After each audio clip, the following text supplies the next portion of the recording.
Hello बच्चों, good morning. आज हम पढ़ेंगे राज्य के नीति निर्देशक तत्वों के बारे में। Directive principle of state policy. नीति निर्देशक तत्व हमारे संविधान के भाग 4 में दिए गए हैं और इनका वर्णन जो है वह संविधान के आर्टिकल 36 से 51 तक किया गया है।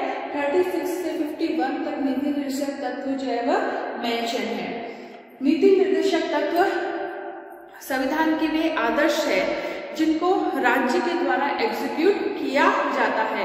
जब संविधान निर्माताओं ने संविधान बनाया तो कुछ अधिकार दिए गए नागरिकों को, उन्हें मौलिक अधिकार का जो है दर्जा दिया गया और ऐसे अधिकार जो मौलिक अधिकारों में सम्मिलित नहीं किए गए उनको बाद में जो है directive principle of state policy कहा गया, नीति निर्देशक तत्व जो है वह कहा गया। वास्तव में directive principle of state policy नीति निर्देशक तत्वों का उद्देश्य क्या होता है? लोक कल्याणकारी राज्य की स्थापना करना, वेलफेयर स्टेट की स्थापना करना, जिससे नागरिकों का सामाजिक, आर्थिक और राजनीतिक जो है वो उत्थान हो सके।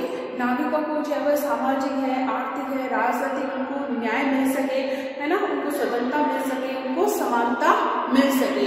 एक तरह से ओवरऑल व्यक्तियों का जो है डेवलपमेंट करने के लिए, उनकी मूलभूत आवश्यकताओं की पूर्ति के लिए राज्य कुछ आदर्शों को जो है वो राज्य के द्वारा कुछ आदर्शों को प्राप्त किया जाता है। उनको कहा जाता है नीति निर्देशक तत्व। भारतीय संविधान की प्रस्तावना के अंदर भी कहा गया है कि लोगों को जो है स्वतंत्रता मिले, समानता मिले और न्याय मिले। लेकिन यह कब मिलेगा? जब राज्य के द्वारा इन नीति निर्देशक तत्वों का जो है वह पालन किया जाएगा या इन नीति निर्देशक तत्वों को जो है वह लागू किया जाएगा। ये वे आदर्श होते हैं, है ना, एक आइडियल कंसेप्ट होते हैं जिनकी पालना करने पर, जिनको फॉलो करने पर जो है वह राज्य एक वेलफेयर स्टेट का जो है वह दर्जा राज्य को मिलता है और लोगों का जो है वह ओवरऑल डेवलपमेंट होता है। इस संबंध में एक फेमस पॉलिटिकल फिलोसोफर अमर नंदी का कहा है कि नीति निर्देशक तत्व वे आदर्श है, नीति निर्देशक तत्व वे आदर्श है जो संविधान के द्वारा राज्य को मिले हैं, संविधान के द्वारा राज्य को मिले हुए हैं। और एक और पॉलिटिकल फिलोसोफर जिनका नाम है ए.जी. खेड़ेकर ने कहा है कि नीति निर्देशक तत्व वे आदर्श है जिनको लागू करने का प्रयत्न हर राज्य को जो है वह करना चाहिए, जिनको लागू करने का प्रयत्न जो है वह हर राज्य को करना चाहिए। यानी कि नीति निर्देशक तत्व क्या है? ऐसे आदर्श है जो राज्य के अपने उद्देश्य को प्राप्त करने में एक तरह से जो है वह मार्गदर्शन का काम करते हैं, जिनके द्वारा जो है वह राज्य अपने उद्देश्यों को प्राप्त करता है। और दूसरा ये होता है कि नागरिक भी इन आदर्शों के माध्यम से यह चेक करते हैं कि जो गवर्नमेंट है वो सही तरीके से अपना काम कर रही है या नहीं कर रही है। सरकार के जो है वह आदर्शों को, सरकार के जो उद्देश्य है, सरकार के जो काम करने का तरीका है, उनको चेक करने का काम भी इन नीति निर्देशक तत्वों की सहायता से किया जाता है। यहाँ तक लिए बच्चों। अब नीति निर्देशक तत्वों के लिए आर्टिकल जो है 36 से 51 तक इसके अंदर मेंशन किए गए हैं। 36 के अंदर, आर्टिकल 36 के अंदर ओनली केवल राज्य की डेफिनेशन दी गई है कि राज्य जो है वो कैसा होना चाहिए। आर्टिकल 37 के अंदर बताया गया है कि जो नीति निर्देशक तत्व है वो न्यायालय के द्वारा प्रवर्तनीय नहीं है, यानी कि उनको न्यायालय के द्वारा चुनौती नहीं दी जा सकती है। जैसे हमने मौलिक अधिकार पढ़े, अगर किसी व्यक्ति के मौलिक अधिकारों का हनन होता है तो वह उसकी जो है वह रक्षा के लिए सुप्रीम कोर्ट और हाई कोर्ट जा सकता है, किसी भी न्यायालय की शरण ले सकता है और अपने मौलिक अधिकारों की रक्षा के लिए सुप्रीम कोर्ट और हाई कोर्ट के द्वारा जो है मौलिक अधिकारों की रक्षा के लिए रिट भी जारी की जा सकती है ना, यानी कि उनको न्यायालय के द्वारा जो है वह मौलिक अधिकारों को लागू किया जाता है। उसके लिए वो न्यायालय भी नागरिकों की हेल्प करता है।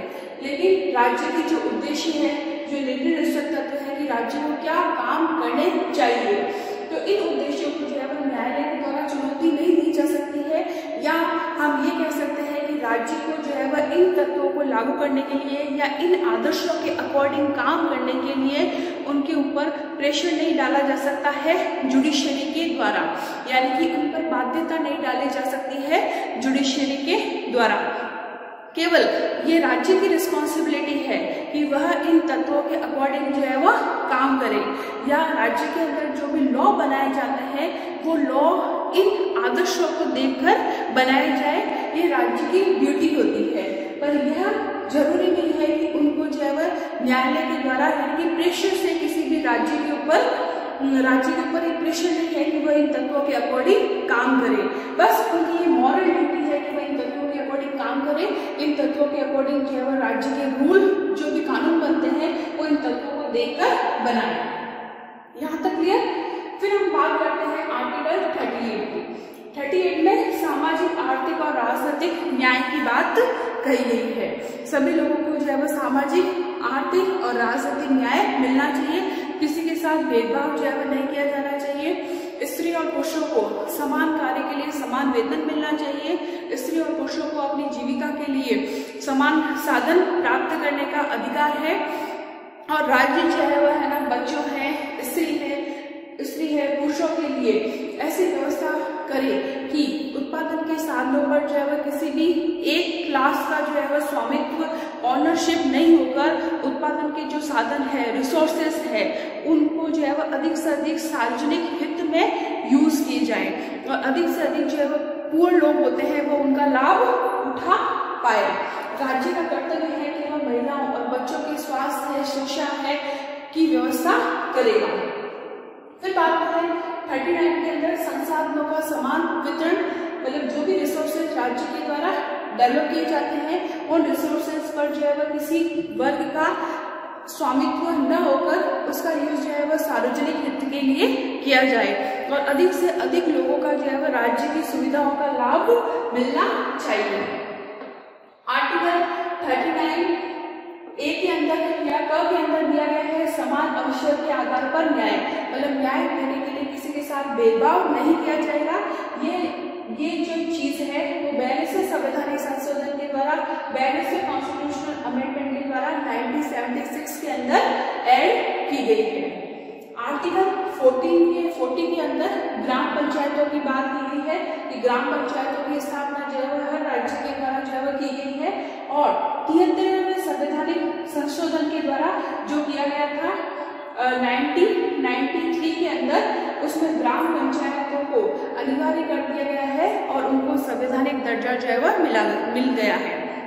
यानी कि 73वें संवैधानिक संशोधन के द्वारा ग्राम पंचायतों का गठन किया गया है, हर राज्य में हर गांव में ग्राम पंचायत होगी और उनको जो है वह संवैधानिक दर्जा दिया गया है आर्टिकल जो है वो 40 के अकॉर्डिंग। आर्टिकल 41 ये कहता है कि सभी लोगों को जो है वह कुछ दशाओं में काम पाने का अधिकार होगा, लेकिन जो काम की दशाएं होगी वो मानवीय होगी। यानी जैसे प्रेगनेंसी के दौरान अगर वुमेन्स काम करती है तो राज्य जो है वो उनके लिए अच्छी जो है वो स्वास्थ्य सुविधाएं जो है वो उपलब्ध कराएगा। प्रेगनेंसी के दौरान वुमेन्स जो है वो काम नहीं करेगी। काम की जो दशाएं है, एनवायरनमेंट है, वो मानवीय होना चाहिए, उनका शोषण जो है वो नहीं किया जाना चाहिए और जो काम है वो न्याय संगत होना चाहिए, है ना। बिल्कुल भी जो है वो काम अनलीगल नहीं होना चाहिए, न्याय संगत जो है वो वर्क होना चाहिए और जो भी मजदूर काम करेंगे उनको जो है वो आर्टिकल 43 के अकॉर्डिंग मिनिमम वेजेस मिलना चाहिए। अगर राज्य जो है वो एम्प्लॉयमेंट की व्यवस्था नहीं कर पा रहा है तो उस केसेस में जो है वो उद्योगों की व्यवस्था करेगा। फॉर एग्जाम्पल जो है वो चटाई बुनना है, बहुत सारे जो छोटे बड़े जो कुटीर उद्योग है उनके डेवलपमेंट का काम भी कौन करेगा? राज्य करेगा, जिससे अधिक से अधिक लोगों को एम्प्लॉयमेंट मिल सके। उसके बाद में आर्टिकल 44 ये यूनिफॉर्म सिविल कोड की बात करता है। यूनिफॉर्म सिविल कोड का मतलब है कि जैसे विवाह है, डाइवोर्स है ना, या फिर है ना डाइवोर्स लेने के बाद में जो राशि है, मतलब हर व्यक्ति के लिए जो है वह एक समान कानून संहिता होगी। किसी को भी जो है वह कास्ट के आधार पर या फिर है ना कास्ट के आधार पर जो है वह भेदभाव नहीं किया जाएगा। सबके लिए जो कानून के रूल रेगुलेशन जो होंगे वो इक्वल होंगे। यहाँ तक क्लियर बच्चों। अब आर्टिकल जो है वो 45 में दिया गया है कि राज्य जो है वो 6 से कम आयु के बच्चों की शिक्षा की भी व्यवस्था करेगा। हमने फंडामेंटल राइट के अंदर पढ़ा था आर्टिकल 21A, जिसमें दिया गया था कि राज्य जो है वो 6 से 14 वर्ष के आयु के बालकों के लिए निःशुल्क और अनिवार्य शिक्षा की व्यवस्था करेगा। ये तो दिया गया है फंडामेंटल राइट के अंदर, लेकिन अब 6 से जो कम आयु के जो बच्चे हैं उनकी जो है वह एजुकेशन की, उनके स्वास्थ्य की व्यवस्था कौन करेगा? राज्य करेगा। ये राज्य को जो है वह ड्यूटीज दी है और ये दिया गया है आर्टिकल जो है वो 45 के अंदर। इसको जो है वह 86वें संवैधानिक संशोधन के द्वारा 2002 में जोड़ा गया और 21 का भी 86वें कॉन्स्टिट्यूशनल अमेंडमेंट के द्वारा 2002 के अंदर जोड़ा गया है। राज्य का दायित्व है कि वह आर्टिकल जो है वो 46 के अकॉर्डिंग अनुसूचित जाति जनजाति जो SC ST कास्ट है उनकी जो है शिक्षा की व्यवस्था करेगा, उनकी जो है वह आर्थिक और सामाजिक न्याय की भी बात करता है और उनके आर्थिक हित की भी बात जो है वह राज्य करता है। जैसे आप सभी को पता है कि SC है ST है, इनको जो है वह कितना 15% आरक्षण दिया गया है और ST को जो है वह कितना 7.5 आरक्षण दिया गया है। OBC को जो है वह 27% आरक्षण जो है वह देने की बात की गई है। तो अनुसूचित जाति जनजाति के लिए जो है वह आर्थिक हित से रिलेटेड की बात भी राज्य करेगा, है ना, उनकी उसकी व्यवस्था करेगा और उनके लिए सामाजिक न्याय की भी बात राज्य करता है। 48 के अंदर कृषि है, पशुपालन है, दुधारू पशुओं से रिलेटेड व्यवस्था करने की जो ड्यूटी है वो भी राज्य के पास है। जो गाय होती है और जो अदर्स एनिमल है, जो दुधारू पशु है, उनकी अच्छी नस्ल जो है वह सुधारने का काम भी राज्य ही करेगा। उनके वध को जो है वह रोकने का काम भी राज्य के द्वारा किया जाता है। आर्टिकल 48 के अंदर पर्यावरण संरक्षण की बात की गई है, जिसको जोड़ा गया है 42वें संवैधानिक संशोधन के द्वारा 1976 के अंदर। राज्य जो है वो पर्यावरण संरक्षण का भी काम करेगा, वह वन्य जीवों की सुरक्षा के लिए भी काम करेगा और वो वनों की जो है वह अनुसंधान कटाई पर भी क्या करेगा? रोक लगाएगा। राज्य जो भी है ना राष्ट्रीय महत्व के विषय है, राष्ट्रीय महत्व के जो स्मारक है, जो संसद के द्वारा राष्ट्रीय महत्व के घोषित स्मारक है, ऐतिहासिक स्थान है, कलात्मक स्थान है, उन सब की सुरक्षा का दायित्व भी किसके ऊपर होता है? राज्य के ऊपर होता है। राज्य जो है वो कार्यपालिका और न्यायपालिका को जो है वह अलग रखेगा। जो लोक सेवाओं से रिलेटेड चीजें होती है ना, उनमें कार्यपालिका बिल्कुल स्वतंत्र है और न्यायपालिका भी स्वतंत्र है। दोनों को जो है वो अलग अलग रख के स्वतंत्र रूप से कार्य करने का दायित्व, कार्य करवाने का दायित्व भी राज्य के ऊपर है। अब आर्टिकल 51 के अंदर दिया गया है कि राज्य अंतर्राष्ट्रीय शांति और सुरक्षा की अभिवृद्धि के लिए भी प्रयास करेगा। हमारा देश जो है वो वसुधैव कुटुंबकम की भावना पर आधारित है, जियो और जीने दो की भावना पर आधारित है। इसलिए अंतर्राष्ट्रीय शांति और सुरक्षा का दायित्व भी राज्य के ऊपर है। राज्य जो है वह अंतर्राष्ट्रीय जो है वह है ना अंतर्राष्ट्रीय शांति और सुरक्षा बनाए रखेगा। राष्ट्रों के बीच में जो आपसी झगड़े हैं उनको सुलझाने का प्रयत्न करेगा। दूसरे राष्ट्रों के साथ जो है वह सम्मानपूर्वक और न्यायपूर्वक व्यवहार जो है वह राज्य के द्वारा किया जाना चाहिए। तो ये कुछ हमारे जो नीति निर्देशक तत्व है। अब क्वेश्चन ये आता है कि जो नीति निर्देशक तत्व है और जो मौलिक अधिकार है उनमें से जो है वह सुपीरियर कौन है? तो इस संबंध में अगर इनमें जो है डिस्ट्रीब्यूशन उत्पन्न होता है, तब एक केस आया है केशवानंद वर्सेस केरल राज्य का मामला और ये आया है 1973 के अंदर। इस केस में जो है सुप्रीम कोर्ट ने ये डिसीजन दिया है कि जो फंडामेंटल राइट है वो नीति निर्देशक तत्वों की अपेक्षा जो है वह ज्यादा इम्पोर्टेंट है। अगर नागरिकों के मौलिक अधिकारों की रक्षा के लिए नीति निर्देशक तत्वों का हनन करना पड़े तो वो वैलिड है, यानी कि जो मौलिक अधिकार है नागरिकों के वो ज्यादा महत्वपूर्ण है, उनका हनन नहीं होना चाहिए। अगर किसी नीति निर्देशक तत्वों की वजह से राज्य के ऐसे आदर्श है उनकी वजह से नागरिकों के मौलिक अधिकारों का हनन होता है तो वो इनवैलिड है, ठीक है। लेकिन 42वें संवैधानिक संशोधन जो हुआ है 1976 में, जस्ट इसके 3 साल बाद में इंदिरा गांधी के टाइम हुआ 42वां संवैधानिक संशोधन, जिसको मिनी कॉन्स्टिट्यूशन भी कहा जाता है। इस केस में कहा गया कि नीति निर्देशक तत्व जो है ज्यादा इम्पोर्टेंट है और नीति निर्देशक तत्वों को लागू करने में अगर नागरिकों के कुछ मौलिक अधिकारों का हनन होता है तो वो वैलिड है। यानी कि राज्य की जो आदर्श है उनको लागू करने में अगर व्यक्ति के मौलिक अधिकारों का हनन होता है तो वो क्या है, आपके वैलिड है। इसलिए 42वें संवैधानिक संशोधन में कहा गया कि नीति निर्देशक तत्व जो है वो ज्यादा इम्पोर्टेंट है, महत्वपूर्ण है।